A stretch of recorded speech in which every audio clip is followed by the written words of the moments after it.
The front door closed and the sound felt final, like a decision already made. Emily Carter stood in the quiet hallway, watching sunlight slide across the floor where suitcases had just been dragged out minutes earlier. Her in-laws were on their way to Hawaii, laughing about beaches and sunsets. While she was left behind with a child, everyone called silent. Oh, no instructions. No reassurance, just a casual goodbye and a promise to send postcards. The house, once busy with voices, suddenly felt too large to still. And too honest. Emily had married into the family 2 years ago. And from the beginning, she sensed she was always being tested. Not openly, not cruelly, but quietly. In the way, smiles stopped short and conversations shifted when she entered the room. Lily, her 6-year-old stepdaughter, was part of that quiet distance. Lily didn't speak. Not to strangers, not to family, not even to her grandparents who raised her after her mother passed away. Doctors called it a condition. The family called it just how she is. Emily felt there was more to it, something unspoken and waiting. Lily sat on the couch now, small and still. Her legs tucked under her, her eyes fixed on the carpet. She didn't look upset or scared. She looked prepared, like someone who had learned early that silence was safer than hope. Emily noticed the way Lily's fingers pressed together. Slowly, carefully, as if she was counting something only she understood. Emily took a slow breath. She reminded herself she had agreed to this. A full week. No help, no backup. Just her and a child who had learned not to trust words. Emily wasn't a perfect stepmother. She knew that. But she cared deeply. And she believed care could be felt even when it wasn't spoken. "I guess it's just us for a while," Emily said, keeping her voice light. She didn't expect an answer, and she didn't get one. Still, she smiled, because silence didn't mean absence. She had learned that much from Lily already. She moved through the house, unpacking groceries, straightening cushions, doing small things to keep her hands busy. Lily stayed on the couch, watching quietly. Emily could feel her eyes following her, measuring her movements, waiting for something to go wrong. For dinner, Emily made mac and cheese, the baked kind with a golden top. It wasn't fancy, but it was warm and familiar. She placed a small bowl in front of Lily and sat across from her, not too close. Lily picked up her fork and began to eat without being told.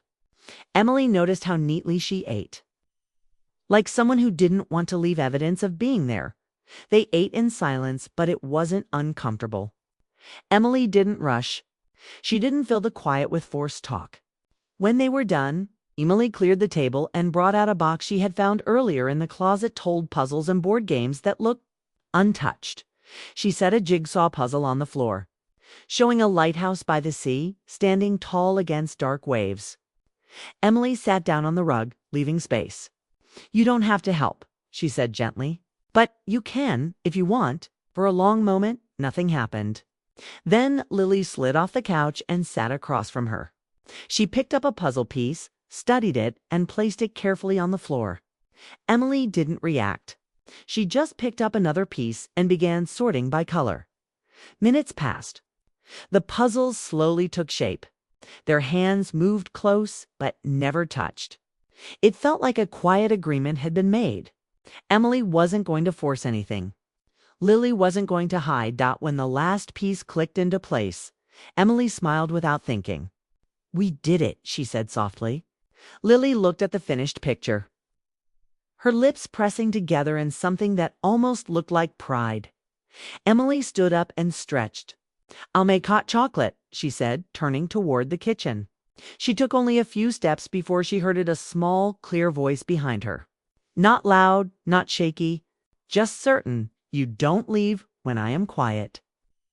Emily froze. Her heart raced as she turned around slowly, afraid the moment would break if she moved too fast. Lily was looking at her, really looking at her, her eyes steady and serious. Emily felt tears rise, but she held them back. She walked back into the room and knelt in front of Lily, keeping her voice calm. "No," she said, "I don't." Lily studied her face, as if searching for a lie. Then she nodded once. The silence returned, but it was different now. It wasn't empty. It was full of something new, something fragile and brave. Emily knew that whatever had just happened mattered.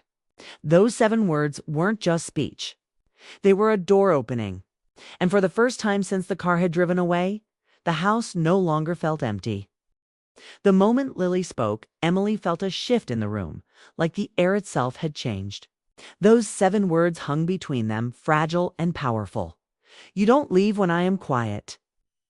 Emily knelt before her, careful not to rush, letting the gravity of the statement settle.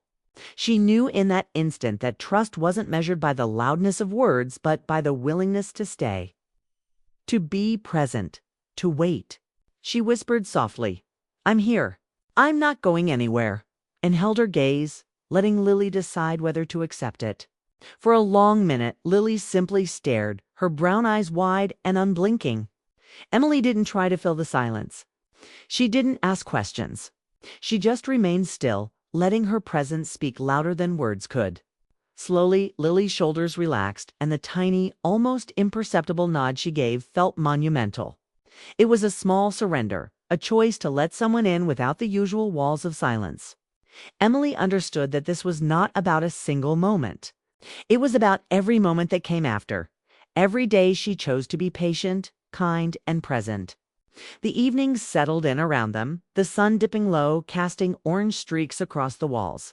Emily led Lily to the kitchen to make hot chocolate, careful not to disturb the fragile trust they had begun to build. Lily's movements were hesitant, careful, as though each action required silent permission. When she reached for the mug, her small hand brushed Emily's, and for a heartbeat, Emily felt a jolt of connection that transcended the words Lily had just spoken. They worked side by side in quiet rhythm, stirring cocoa, pouring milk, adding tiny marshmallows, creating something warm and tangible to match the warmth budding between them. Once the drinks were ready, Emily brought them to the living room. Lily settled on the rug, cross-legged, holding the mug carefully. She still didn't speak, not in full sentences. But the small sighs and contented hums that escaped her told Emily more than any conversation could. She realized that connection wasn't always about talking. It was about being seen, being acknowledged, and feeling safe. Emily sat nearby, letting Lily feel the comfort of her presence without intruding. Each sip of cocoa became a ritual of trust, a gentle reinforcement of the unspoken promise, "I'm not leaving." Later that night, Emily read a story aloud, her voice steady and calm. Lily sat leaning against her, listening, not saying much. But the occasional glance or nod revealed understanding, even engagement. For Emily, these small gestures were monumental victories. The silence that had once felt like a barrier now felt like a canvas, ready to be painted with moments of trust, laughter, and gentle affection. She noticed Lily's fingers curling around the edge of the book, small signs of attention and participation that spoke volumes in their quiet, meaningful way. When it was time for bed, Emily guided Lily gently, letting her choose the pajamas she wanted to wear and the bedtime story she wanted to hear. Lily's tentative questions, whispered and careful, showed a budding willingness to bridge the gap between herself and Emily. "Will you still be here when they come back?" she asked, the words barely escaping, as though she feared they might vanish into the air if spoken too loudly. Emily's heart clenched. "Yes," she said firmly, "if you want me to be." Lily nodded once, decisively, as though making a silent pact, a mutual agreement that trust would not be abandoned. The week that followed was different from anything Emily had anticipated. Lily began to speak in small, careful pieces, not long sentences, not full conversations, but small statements that were meaningful and intentional. A question about Emily's favorite color, a comment about a cloud shaped like a whale, a soft laugh when pancakes were slightly burnt. Each moment was a thread, weaving them closer together, transforming the once silent, cautious child into someone willing to share her world, piece by piece, in her own time. Emily learned to listen differently, to value subtlety and nuance, to respond to the unspoken with patience and gentle encouragement. Emily noticed changes in herself, too. She realized that patience had a power all its own, and that the quietest moments often carried the deepest emotions. She stopped trying to force conversation, stopped worrying about performance or expectation. Instead, she focused on presence, on consistency, on showing Lily that she could be relied upon without conditions. Each day became a small triumph, a quiet victory as trust grew like sunlight through cracks in a wall. When the in-laws returned from Hawaii, sun-kissed and cheerful, the transformation was evident. They expected the usual silence, the familiar retreat into muteness that Lily had perfected over 6 years. But instead, they found a child speaking not to them, but to Emily. It was subtle at first. A comment about the story Emily had read. A small observation about the garden outside. Then another, a whispered question about the sky. And soon a laugh that was soft but genuine. The in-laws looked on in astonishment, realizing that the connection they hadn't thought possible had been forged in their absence. Emily watched Lily and felt a deep, quiet satisfaction.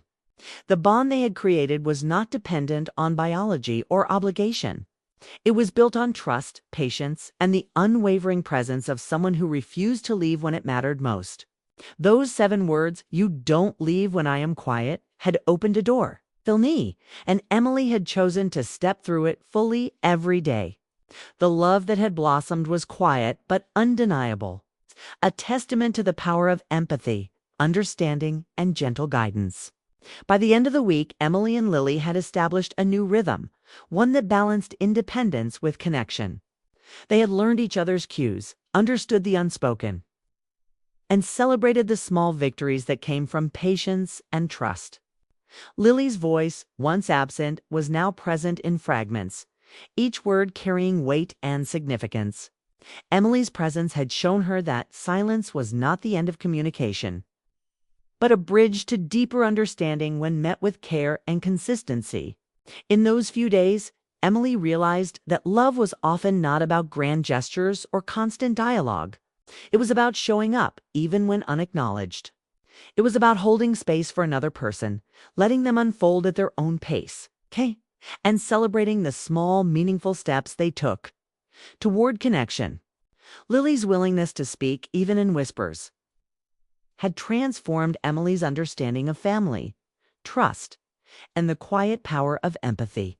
By the time the in-laws returned fully into the fold of daily life, the dynamic had shifted irreversibly. Lily's trust in Emily was now visible in the small ways: a shared smile, a glance that spoke volumes, the willingness to ask questions and make observations. Emily understood that these moments were the foundation of something lasting, a bond that would continue to grow long after the week had ended. And in that realization, she felt the deep satisfaction of having been chosen, not out of obligation, but because she had refused to leave when it mattered most. The week that began with silence and uncertainty had ended with connection, trust, and the quiet affirmation of a bond that would not easily be broken. Emily had learned to listen with her heart, to respond with patience, and to embrace the small, meaningful steps that build lasting relationships. Lily had discovered that speaking did not require fear, that words could be shared safely, and that someone could be present, steadfast, and caring even when the world seemed indifferent. Together, they had navigated the delicate balance of silence and speech, of trust and patience, and had found something precious that neither expected but both needed: a bond formed in quiet courage, nurtured with gentle care, and solidified by the promise to never leave when it mattered most.